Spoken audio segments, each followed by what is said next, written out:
Hello. Oh, hi, is that David? Yes, Hi, this is Levi calling from Sticks for Stones in Brisbane, Australia. How you going? magnificent. This is so much better than the phone ones. Yeah, I love using Skype. I know some artists, aren't down with it, but when they do, the audio quality always comes out so much better. Yeah, I mean you can actually hear the verbs as they're pronounced. It's beautiful. Yeah, well, I'm glad you can hear me. Our, you are coming back to Australia early next year, January. You've been here before. Are you excited about the tour? Very much so. Yeah, it's partly just because the last time was fucking amazing, and then also it's going to be the last thing really that we do on the record. Yeah. We're taking a sort of break after the tour, and then we're going to start writing. We've been writing, but we're going to record later in the year. So it's going to be a lot of fun. Yeah, for sure. And I go to a fair few shows around Brisbane, and I seem to go to a lot of heavy metal shows. And these days they seem very tame. It's just people sipping their beer, nodding their head. But occasionally I go to more of a punk or a hardcore show, and people still mosh and spit and throw their Yeah, shoes on the yeah. stage. Do you find there's like any countries that are crazier than others, or are you still getting those Well, kind of yeah. crazy shows? Well, generally it is that type of music that we play. People are supposed to sort of take part. It is visceral in that sense, but um, when we were in Australia in 2012, that was some of the craziest crowds we've ever seen. Yeah. It I'm was sure. really intense. Yeah. Yeah, I'm sure it makes your job a bit harder when you get people jumping on the stage. Is there ever a point where you Yeah. think there's too much crowd participation going on? No, I mean we come from like that type of world. I mean we actually most of us spent our teenage years in the mosh pit, and I think it's crucial to making the type of music that we make, even when we get sort of progressive and sort of complex. It's still hard to imagine that you could write this type of music without actually having spent time in a mosh pit. 'Cause Yeah, for sure. it is very manipulative. Like you want to get people dancing and moving. Like it's a big part of the thing Yeah. to us. Yeah. I know in the past, I'm pretty sure you've had like cops shot down your shows and like pretty crazy things happen. When you think about like the craziest show you've ever performed at, what are, some of your top memories? Well, I mean, in the 90s, we used to we toured specifically Europe a lot. Like, I mean, we could tour three, go down and do a lap around Europe like 3 times in a year. Yeah. So, and we would play a lot of squats and do DIY shows. So we've had everything from Nazis storming the place Well, to like some Italian squat where they threatened us with a gun and wouldn't pay us, to just people throwing feces at us like human shit. So we've been through it all. oh man, I couldn't imagine that. That's just too much. Yeah, That yeah, crosses a yeah. few But lines. I think it's sort of like it's just a punk rock trial by fire. It's just like you go through those things when you're in a punk rock band. I wouldn't necessarily consider the music that we play punk rock, but we come from that, and Yeah. those are the experiences that we built our thing upon. So yeah. Yeah. I know there's been a few times in the past where Refused has disbanded. You guys have been back together for a couple of years now. I'm just wondering, are you all good friends? You get along these days? Yeah, it's only the one time really. Yeah. The end of 2012, we sort of like a football player who sort of feigns he's going left and then goes right. We Mhm. sort of faked, or we just didn't really say much. We just said that we were going back to Umeå to play our last show of the reunion thing, but we were actually already working on a record. We just wanted peace and quiet to do it, so we just didn't tell anyone. But um, we just spent 5 days working together, writing new material, and we hung out.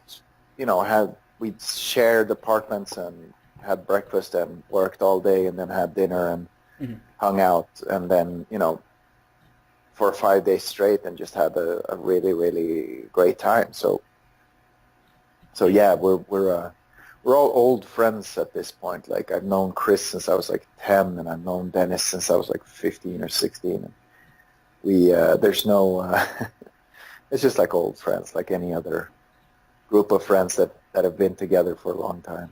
Yeah, good to hear. A few years ago, the band Anthrax did a cover of one of your songs. I think it was New Noise. I'm just wondering what you Yeah, thought. What you thought of their version of your song? Did you dig it? yeah, and I mean, we were thrash metal kids when we were, you know, younger, so we Mhm. worshipped um, spreading the disease and Among the Living and those Yeah. records. We were obsessed with that band, so it was crazy. Actually, the first before we decided to actually reform and play shows, we decided to have one rehearsal Mhm. just just to try it out. And we played a few songs, and then we went we just had made some coffee in Dennis' kitchen, and then we listened actually to, because I hadn't heard it, so we listened to Anthrax version Yeah. together, all of us. It was quite surreal having really admired and Yeah. listened so much to their music, and then and Were just you just good sitting friends with there. them before they did the cover? No, we'd never met them. No, Okay, they're just we fans. met them. Yeah, we met them that summer when we were doing the reunion tour in England in 2012, and they seemed as excited about meeting us as we were about meeting them. It was very cute. We were all just Yeah. we're very excited people in a group. Yeah, cool. Now, have you been jamming any new songs, or can we expect any new material in the next year or two? Oh yeah, yeah. We got. I would say I would. I mean, it depends on who you ask. Some of us are optimists, some of us are less optimists. But I would say we have the bulk of a record already. We have a bunch of really fucking crazy, violent stuff. It feels great. Yeah, for sure. Speaking of Yeah, crazy, violent stuff, it's been a pretty full-on year around the world. You've got terrorist attacks and weird presidents coming on board. And you think yeah. you optimistic about the future? Do you think everything's gonna work out for the best? I don't. I think Europe is in free fall. I think Europe is headed for an incredibly bloody civil rights movement because we've Yeah. never had one. We have millions of disenfranchised immigrants that have no upward mobility in our society. There's a deep, deep racism in Europe still, Yeah. and it's gonna come to a head, and it's gonna get really, really bloody. And the longer it takes, the worse it's gonna get. And I feel really, really, I'm terrified of what's gonna happen. And the situation in America is weird and scary, but also pretty interesting because there's a polarity. I think 8 years of Obama sort of Yeah. created this polarized thing where I think really racism. I honestly think racism decided the election. Yeah, for sure. Um, that you could have put any fucking white man up there, and he would have won because white people, especially maybe you know the kind of white people that have sort of realized that the fastest growing demographic in America is biracial children, and that you know that white hegemony is coming to an end. They would have voted for any white dude after having a black dude in the White House, and it's pretty terrifying. But it's also a testament to how far that society has gotten, because I think that in certain ways it's so progressive, and so forward moving that a certain segment of the population is straggling behind, and they're scared, and they vote for a complete fucking narcissistic lunatic. So it's both bad and good, you know. It's going to be a bad couple of years, and he has a cabal of fucking evil people in his cabinet now, and it's going to be fucking weird. But there's also, I live most of the time in LA now, so I can see the counter movement, like how politicized it's gotten. There's a really strong, because I've always felt that Europe has had more sharp, since the dead Kennedys, I suppose, have had a sharper political punk and underground movement, but America has really overtaken it. Now it feels like Europe is very sort of blasé and like unsure of the left, especially in Europe, that doesn't know what to do, but they feel very invigorated in America, and it's really interesting. It's going to be interesting in the coming 4 years to see what's going to happen. Yeah, well, I guess... and then we haven't even talked about the Congo. Yeah. Well, I guess you definitely need all the political tension to fuel the music, so at least there's something positive. Yeah, we have endless topics these days for Refused. Mm-hmm. For sure. And it feels like the situation that is in Europe right now is basically the Europe that we wrote about on Freedom. Mm-hmm. It's the final song on the record, a song called Useless Europeans. I think it's going to get more and more relevant for every year that passes. Yeah, for sure. Just wondering, who have been some of the bands you've been touring with in the last year, and some of the bands that you really think are putting out good material and good live shows at the moment?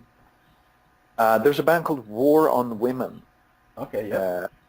And they're out of Baltimore, and they're pretty amazing. Like, they're fucking amazing. And their live show is just everything that I want from like a real punk rock, real hardcore band. And last time I saw them, I just said to myself, like, because we played with them at a festival in Chicago in the fall, and I just turned to Dennis and said, like, we're not even, like, Refused isn't even a political band, because they were so fucking cool and so fucking radical. So they're great. We played with a really good band called White Lung. Mm-hmm. Really good stuff. I mean, we've had, there's a band called Plague Vendor out of California that we had open for us too, and there's a band called the Coat Hangers. We had both the Coat Hangers and the Plague Vendor open for us on a short U.S. tour that we did, and it was one of the greatest tours we've done. It was a lot of fun. Really great people, really great bands. Yeah. We tend to go out of our way to find really good bands. I mean, that's the central thing, that they're good, but also that feature women, that have women in the bands. Just because there is a patriarchal bias in rock and roll and in pop music in general, and it's there's so many great bands, and it's a lot harder for them to get somewhere because of there's a tendency among male bands to pick other male bands, like dudes that they can hang out with and drink with and just relate to, and we try to work against that and find bands that are really fucking good but also have women in them. Yeah, because you can do a lot with so little. Like if you're a band and you're great and you haven't played that much outside where you're from, just doing a tour like that can really invigorate you, and it's a positive thing from a feminist perspective. So we try to do what we can. Yeah, I'm definitely seeing a lot more girls in metal bands and rock bands these days. Unfortunately, in Brisbane, we've got a lot of power metal bands. I think they're so boring, but there are a lot of girls in those bands. Hair metal? Power metal, the Dungeons and Dragons and. Oh, power metal. Yeah, okay. I thought you said hair metal. Oh, no, not hair metal. No, I didn't know that existed anymore. Yeah. No, power metal. Power metal bands in Brisbane. It's weird. Yeah. I don't. Yeah, that doesn't really get me. I'm a death metal dude from earlier. Like I played in before before me and Dennis started playing together, I played like death metal stuff. Like that's my thing. Yeah. So that any metal that isn't really like old school, like Judas Priest and stuff like that, but any metal that isn't extreme really doesn't do anything for me. Yeah. I know Lemmy Kilmister was a huge influence on, you guys, punk rock, heavy metal. Yeah, Did you yeah. ever get a chance to meet him and tour? No, we actually once in Gothenburg, we met Mickey D, Hmm. Motorhead drummer, Yeah, I know him. and yeah, and this is back when this is maybe '96 maybe or something like that, Yeah. and we were straight edge, we didn't drink, Yeah. and he was talking to I think Dennis and Chris, and he was like, they introduced themselves or someone introduced them to Yeah. each other, and they said like, yeah, we're in this band, blah blah, and then Mickey D said, yeah, maybe later we could go have some beers, Hmm. and Chris said, oh, we don't drink, and Mickey D looked at them and then basically just turned around and walked away. Yeah, no, drinking was a big part of their culture. Are you Yeah, guys it's still straight pretty edge? Do you awesome. drink alcohol these No, days? yeah, we do. I mean, it was very much for me at least connected to youth and like um, having. I mean, being from the north, it was such a heavy thing Hmm. culturally to drink. I mean, everyone started drinking very early, and you would drink stolen, moonshine like homebrew, Yeah. and I thought straight edge was great because it's a protest against youth culture, Yeah. which is Yeah. pretty radical when you think about it. And spending those years between like 16 and 23 sober, just working on music, Yeah. was Yeah, an incredible thing. I did It that was for a really, year when I was younger, for about a year or so. yeah, yeah, it was an incredible thing because you got so much done, and most of your friends spent those years doing a lot of kind of pointless things. Hmm. And I was very lucky in finding that community and doing that. But yeah, I waited until Refused was like officially broken up Yeah. before I actually drank anything, just out of respect for the idea and the culture. Yeah. But you've never been So like a yeah, big drinker anyway, have you?